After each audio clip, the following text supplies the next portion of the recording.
परेशान ना हो, उठाओ नीचे सिंपल अटैक मोड ले ले भाई।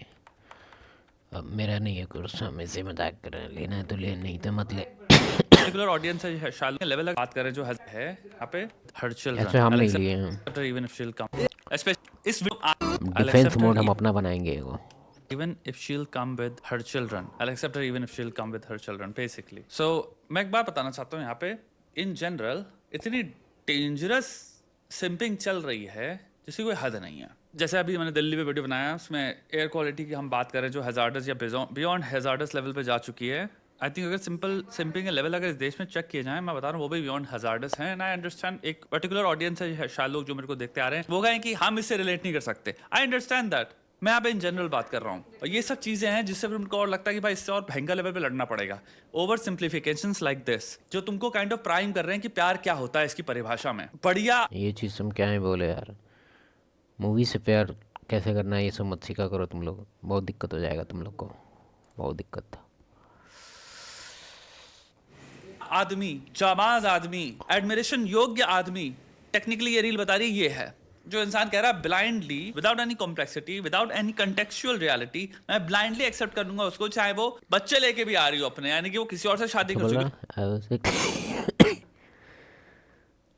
उसके बच्चे हो चुके हैं, वो रिलेशनशिप वर्क नहीं करी, लेट्स से 35 साल की हो गई है या 40 की हो गई है, उसके बाद वो वापस आ रही है। मैं वेला बैठा हूं अपनी जिंदगी में, मैंने कुछ नहीं किया। मैं आज भी अपनी पूरी जिंदगी में आशा टिका के बैठा हूं कि भाई कभी तो मेरे को जिंदगी में होगा कि वो भाव देगी। उसकी जिंदगी में मैं ऑप्शन की तरह उसको पहली बार दिखाऊं, कब? जब भाई उसकी जो फर्स्ट चॉइस थी वो वर्क नहीं करी, उसकी जो सेंट्रल चॉइस थी वो वर्क मतलब अपने आप को इतना लो बना के रखा हुआ है कि नहीं करी, वो चॉइस जिसमें उसने तुम्हें निगलेक्ट किया, तुम्हें रिजेक्ट किया और किसी और को चूज किया, जब वो चॉइस वर्क नहीं करी फिर वो इंसान तुम्हारे पास आ रहा है। Try to understand, I will accept her even if she will come with her children. दो कॉन्टेक्स्ट आते हैं बहुत सिंपली। एक हो गया, let's say you are a person who is 33, तुम अपने ऑफिस जाते हो एंड आई एम अज्यूमिंग 33 में you are working somewhere and you meet a person and let's say when they were 25, when they were 26, they were in a relationship, they were married briefly, and that was a very abusive relationship, या कोई भी context ले सकते हैं, and they had a child from that, and it was arranged marriage। मैं कुछ लोगों को जानता हूँ ऐसे पर्सनली, मैं शायद उनका एग्जांपल ले रहा हूँ। अरेंज मैरिज करवा दी किसी की, and वो इंसान turned out to be a monster, complete monster। That person finally got out of that relationship, but she has a child or something। इस सेंटेंस में तुम किसी इंसान से प्यार कर रहे हो जिसमें एक इंसान तुम्हें छोड़ के किसी और के पास जा रहा है, यानी कि तुम उसकी प्रायोरिटी, चॉइस, प्रेफरेंस हो ही नहीं। दूसरे कॉन्टेक्स्ट में एक इंसान जिससे तुम पहली बार मिल रहे हो उसकी जिंदगी में कुछ घटित हुआ जिससे तुम्हारा कोई लेना देना नहीं है। So if you fall in love with a person like that, very different situation. So जिंदगी में ये जो कॉन्सेप्ट है ये भी एक्चुअली मूवी से उठ के आया। हम एग्जैक्टली नाम याद नहीं है हमको मूवी का, लेकिन मूवी से उठ के आया। पुराना मूवी छोड़ो ना, तुम नैको मूवी में है ये सब जिक्र। हमेशा एक चीज समझो, ब्लैंकेट स्टेटमेंट्स कभी भी किसी पे भी पास मत करो।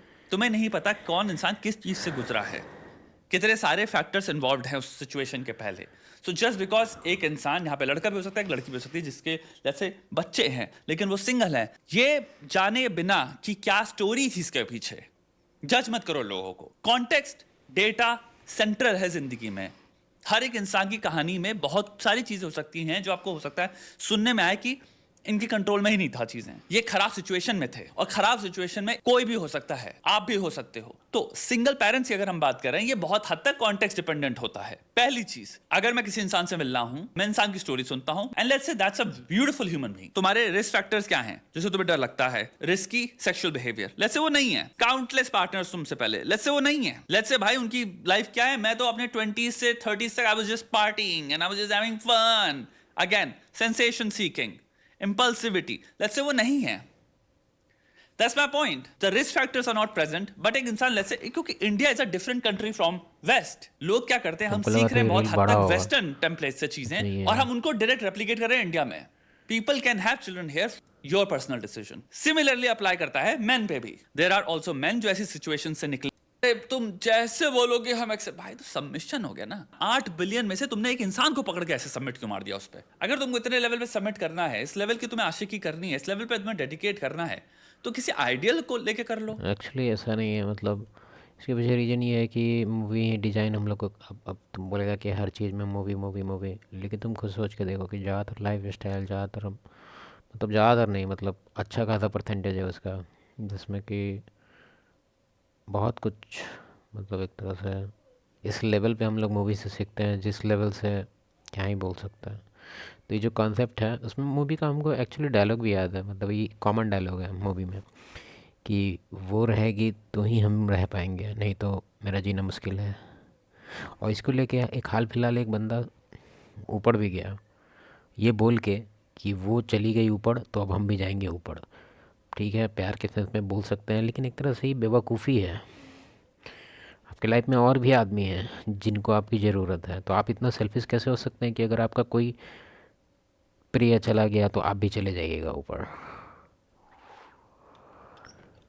Dedicate yourself to an ideal on this level. All this is suffering. Because जब तक तुम्हें ये इंसान भाव नहीं दे रहा, तुम बैठ के कहोगे मैं अपना पहला प्यार रोकूंगा ही नहीं इसको करना, तो मैं तड़पता रहूंगा परपेचुअली जब तक वो वापस ना आ जाए, क्योंकि उसके बच्चे बजाए तब भी वो वापस आ जाए मैं एक्सेप्ट कर लूंगा। इसका मतलब है कि मैं प्यार करना। कहने का इन द सेंस है कि वो अपने आप को इतना लो देखता है, पैर का धूल देख रहा है कि बस पैर का अगर हम धूल है तो मेरे ऊपर से कोई चप्पल चढ़ा के चला जाए, कम से कम चप्पल तो टच होगा। रोक ही नहीं रहा उस इतना लो इंसान को। आई कीप लविंग हर, यानी कि जब तक लो बस इसी फील्ड में रहेगा, बाकी फील्ड में एरोगेंट रहेगा वो आदमी। बाकी फील्ड में कहेगा अल्फ़ा दिस दैट सिग्मा, फिर एक वो वाला रील देखेगा, वो जो अमेरिकन साइको मूवी जो है ना वो वाला, तक वो नहीं आने वाली या वो नहीं आने चलिए सर।